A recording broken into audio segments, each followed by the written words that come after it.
இந்த பொம்மையை வச்சு விளையாடி கொண்டிருக்கும் போது அந்த குழந்தை பசிக்கிறது. அம்மா என்ன பண்ணாங்க, எடுத்து தன் மடியில வச்சு அதுக்கு பால் கொடுத்து கொண்டு இருக்கிறாங்க. இந்த குழந்தை பால் சாப்பிட்டுட்டு இருக்குது, கையில பொம்மையை பிடிச்சிருக்கு. அந்த பொம்மை அப்படியே லேசா கீழே விழுந்துருச்சு. இந்த குழந்தை கையில தேடுது பொம்மைய. உடனே அம்மா என்ன பண்ணுவாங்க, எடுத்து கொடுப்பாங்க. ஒரு முறை ஒரு வாய்ப்பு, இன்னொரு வாய்ப்பு பார்த்தீங்கன்னா தான் பால் தருகிற தாய் அப்படியே கொஞ்சம் குனிஞ்சு கொடுப்பாங்க, பொம்மை கைக்கு தொடும். இந்த குழந்தை என்ன தானே எடுத்துதான் நினைச்சுக்கும்.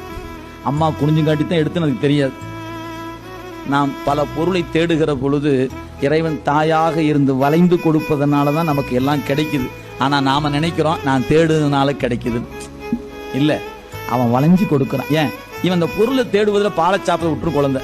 ஆனா தாய்க்கு என்ன முக்கியம், பால் சாப்பிடுதான் முக்கியம். அதனால என்ன பண்ணுகிறார் அந்த தாய், அப்படியே தன் உடம்பை வளைச்சு கொடுத்த உடனே அந்த பொம்மையை அதை எடுத்து வச்சு மகிழ்ச்சி அடைகிறது. அப்ப இந்த குழந்தையின் மகிழ்ச்சியில தாய் மகிழ்வது போல உயிர்களாகிய நாம் எதையோ தேடிக்கொண்டு ஓடுகிறோம். அப்படி ஓடுகிற ஓட்டத்துல அவன் தாயா நின்று வளைந்து கொடுப்பதனால் தான் நாம் பல இலக்குகளை பெறுகிறோம். பெறுகிற நாம் என்ன நினைக்கிறோம், சாதிச்சுட்டேன், நான் பிடிச்சிட்டேன் அப்படிங்கிறேன். அப்ப சாமி பார்க்கிறார், சிரிக்கிறார். ஏன், அந்த குழந்தைக்கு எப்படி பொம்மை எடுத்தோன்னே நான் பிடிச்சிட்டேன்னு ஒரு சிரிப்பு இருக்குமோ, அது மாதிரி நாமளும் சிரிக்கிறோம். நம்ம தாய் சிரிப்பது போல அவனும் சிரிக்கிறான். ஆனா இது அவன் உதவியால் என்பதை குழந்தையும் நினைப்பதில்லை, நாமும் நினைப்பதில்லை.